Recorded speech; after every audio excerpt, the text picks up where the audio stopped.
മോനെ, എന്നാ ഉണ്ടടാ ചക്കരെ. ഇന്നേ അമ്മ മോന് കുലസ്ത്രീ എന്ന കഥയുടെ 4ാമത്തെ ഭാഗം പറഞ്ഞു തരാം. കേട്ടോ മുത്തേ? പിന്നെ മോനെ, ഒരു കാര്യം, അമ്മ ഇവിടെ എല്ലാം ഉള്ളതുപോലെ അങ്ങ് പറയത്തില്ല. മോനെല്ലാം പച്ചയായിട്ട് പറയുന്ന കേൾക്കണമെങ്കിലേ അമ്മയുടെ ഒരു ടെലഗ്രാം ചാനലുണ്ട്, അതിലൊന്ന് ജോയിൻ ചെയ്തേരെ. കേട്ടോ മുത്തേ? അതിൻ്റെ ലിങ്ക് അമ്മ കമൻറ്റ് ബോക്സിൽ ഇട്ടിട്ടുണ്ട്. മോൻ വേഗം പോയി അതിൽ ജോയിൻ ചെയ്തോ. മോനെ, അപ്പം നമ്മൾ ഇന്നലെ പറഞ്ഞു നിർത്തിയത് ആദിമോൻ്റെ അമ്മയുടെ ചില വീഡിയോസ് അനൂപ് എടുത്തിട്ടുണ്ടായിരുന്നല്ലോ. അപ്പം നമ്മുടെ ആദിമോൻ അതിങ്ങനെ കണ്ടുകൊണ്ടിരിക്കുക. അപ്പം അതിലിങ്ങനെ കാണിച്ചുകൊണ്ടിരിക്കുന്നതേ ആദിമോൻ പണ്ട് പാല് കുടിച്ച ആ സാധനമില്ലേ, അതാ അതിലിങ്ങനെ സൂം ചെയ്ത് കാണിച്ചുകൊണ്ടിരിക്കുക. പിന്നെ അവന് മനസ്സിലായി അവൻ്റെ അമ്മ അകത്തൊന്നും ഇട്ടിട്ടില്ലായിരുന്നു. നമ്മുടെ ആദിമോനെ ഇതൊക്കെ കാണുമ്പോൾ എന്ത് ചെയ്യാനോന്നറിയാതെ ഇങ്ങനെ ഇരിക്കുക. അവനാണെങ്കിൽ വിഷമിക്കണോ അതോ എന്ത് ചെയ്യണമെന്നറിയത്തില്ല. ഭയങ്കര ആകാംക്ഷയായിട്ട് ഇങ്ങനെ നോക്കിയിരിക്കുക അവൻ്റെ ആ വീഡിയോ. അവൻ്റെ അമ്മ ബിന്ദു ഇങ്ങനെ സാൻഡ്വിച്ച് പോലെ ഇങ്ങനെ നടന്നു പോന്ന്. അത് മാത്രമല്ല മോനെ, അവൻ്റെ അമ്മ ബിന്ദുവേ എല്ലാം ടൈറ്റായിട്ടാണ് കൊടുത്തേക്കുന്നത്. ഹുക്കങ്ങ് പൊട്ടിപ്പോയാലോ എന്ന് വരെ അവനങ്ങ് ടെൻഷൻ അടിച്ചു പോയി. അനൂപിൻ്റെ ക്യാമറയെ അമ്മയുടെ മടിക്കുത്തിലൊക്കെ ഇങ്ങനെ ഫോക്കസ് ചെയ്ത് പോവുക. അവൻ്റെ അമ്മയെല്ലാം കാണിച്ചിങ്ങനെ താഴോട്ട് മാറ്റിയെല്ലാം കുത്തിയേക്കുന്നത്. ആ താളത്തിനൊത്ത് ഇങ്ങനെ അവൾ നടന്നു പോവുക. നമ്മുടെ ആദിമോനെ അവൻ്റെ ജീവിതത്തിൽ അവൻ്റെ അമ്മയെ ഇങ്ങനെ കണ്ടിട്ടില്ലടാ കുട്ടാ. അവൻ്റെ അമ്മ ഇങ്ങനെ നടന്ന് പോകുമ്പോണ്ടല്ലോ അവന് തോന്നിയത് എന്താണെന്നറിയാവോ? ജിപ്സ ബീഗം എന്ന് പറയുന്ന ഒരു ആൻറ്റി അമ്പലത്തിൽ പോയി തൊഴുന്ന ഒരു വീഡിയോ ഉണ്ട്.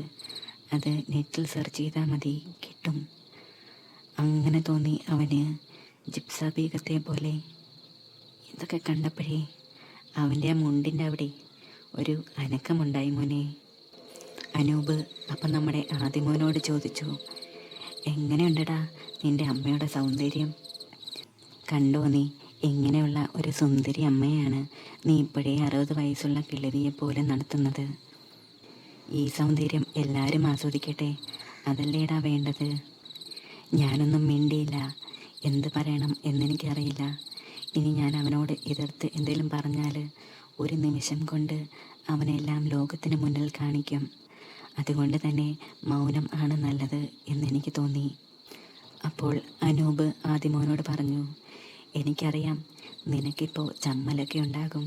പക്ഷേ നീ ആലോചിച്ച് നോക്ക്, നമ്മൾ എത്ര അമ്മമാരുടെ ലീലാവിലാസങ്ങൾ കണ്ടതാണ് ടെലഗ്രാമിലൂടെ. അപ്പോൾ നീ തന്നെ പലപ്പോഴും ആഗ്രഹിച്ചതല്ലേ നിൻ്റെ അമ്മയായിരുന്നു എങ്കിലെന്ന്? അതൊക്കെ വിട്. നീ കുലസ്ത്രീയാണെന്ന് കരുതുന്ന നിൻ്റെ അമ്മയെ നോക്ക്. ഈ വീഡിയോയിൽ അടുത്ത വീഡിയോ അവൻ പ്ലേ ചെയ്തു. ഇപ്പോൾ കണ്ടതിനെ ഒക്കെ കാറ്റിൽ പറത്തുന്ന വീഡിയോ ആയിരുന്നു അത്. 2 ആളുടെ നടുവിൽ അമ്മ ക്യൂവിൽ നിൽക്കുന്ന വീഡിയോ. ആദ്യം ഒക്കെ സാധാരണ പോലെയായിരുന്നു നിന്നത്. പിന്നെ വീഡിയോ കണ്ടപ്പോൾ പിന്നിൽ നിൽക്കുന്നവൻ മെല്ലെ അമ്മയോട് ചേർന്ന് നിന്ന് 1-2 തവണ അമ്മയെ മുട്ടുകയും പിന്നോട്ട് വരികയും ചെയ്തു. പിന്നെ സൂം ചെയ്ത് നോക്കുമ്പോൾ കാണുന്നത് അവൻ്റെ അവിടെ ഇങ്ങനെ മുഴച്ചു നിൽക്കുന്നതാണ്. അമ്മ ഇങ്ങനെ ആ വീഡിയോയിൽ 2 പേരുടെ ഇടയിൽ സാൻഡ്വിച്ചായിട്ട് ഇങ്ങനെ നിൽക്കുക മോനെ. അവൻ്റെ അമ്മ ഇങ്ങനെ അവരിങ്ങനെ തട്ടി മാറ്റാനൊക്കെ നോക്കുന്നുണ്ട്. പക്ഷേ അവർ വിടുമോ? അവൻ്റെ അമ്മയുടെ അവിടെയും ഇവിടെയുമൊക്കെ അവരിങ്ങനെ തൊട്ടിയും തലോടിയുമൊക്കെ നിൽക്കുക. അവൻ്റെ അമ്മ അവരുടെ വയറിലൊക്കെ പിടിച്ചിങ്ങനെ തട്ടി മാറ്റാൻ നോക്കി. പക്ഷേ അവരിങ്ങനെ ഫെവിക്കോൾ പോലെ അവൻ്റെ അമ്മയുടെ ദേഹത്തിങ്ങനെ ഒട്ടിപ്പിടിച്ച് നിൽക്കുക മോനെ. അവൻ്റെ അമ്മ കൈവച്ച് അവരെ ഇങ്ങനെ തട്ടാൻ നോക്കിയപ്പോഴേ അവൻ്റെ അമ്മയുടെ ആ കൈ പിടിച്ചിട്ടുണ്ടല്ലോ അവിടെ അങ്ങ് വെച്ച് അവൻ്റെ അമ്മ ഷോക്കടിച്ച പോലെ അവിടെ അങ്ങ് നിന്ന് പോയടാ. അവൻ്റെ അമ്മ ബിന്ദു അവിടെ അങ്ങ് ഷോക്കടിച്ച പോലെ അങ്ങ് നിന്ന് പോയി. കുറച്ച് കഴിഞ്ഞപ്പോഴേ ആ പുറകെ നിൽക്കുന്നവൻ അവൻ്റെ അമ്മയുടെ ആ വിയർപ്പിലൊക്കെ ഒന്ന് ഊതാൻ തുടങ്ങി.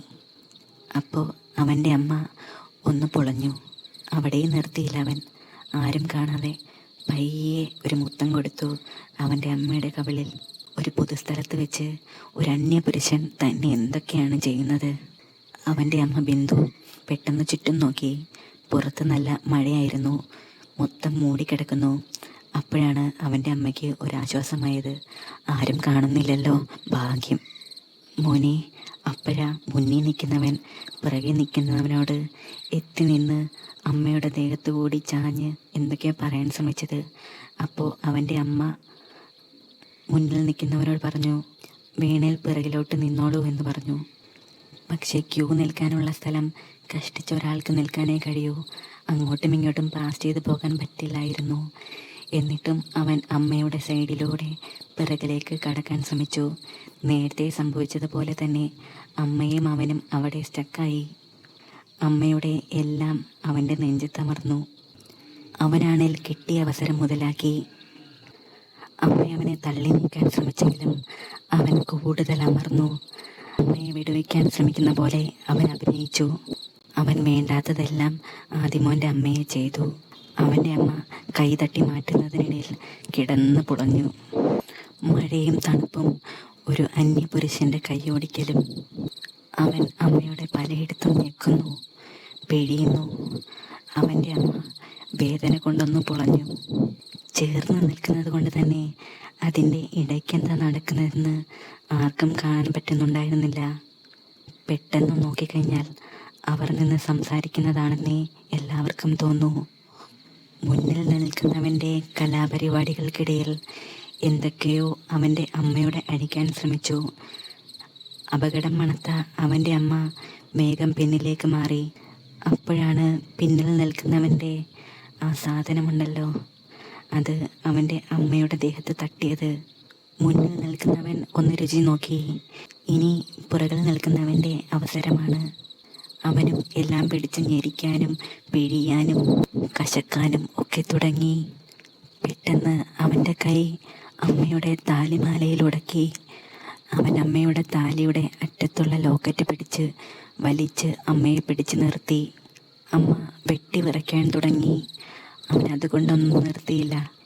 അമ്മ സുഖം കൊണ്ട് കണ്ണുകളടച്ച് പരിസരം മറന്നങ്ങനെ നിന്ന്. അവൻ്റെ അമ്മയെ, മോനെ, വിയർത്തിട്ട് എല്ലാം ഇങ്ങനെ വെളിയിൽ കാണാം, ഇങ്ങനെ ഒട്ടി നിൽക്കുമല്ലേ ഡ്രസ്സൊക്കെ. അനൂപാണെങ്കിൽ എല്ലാം ഇങ്ങനെ സൂം ചെയ്ത് ഇങ്ങനെ കാണിക്കുക വീഡിയോയിൽ.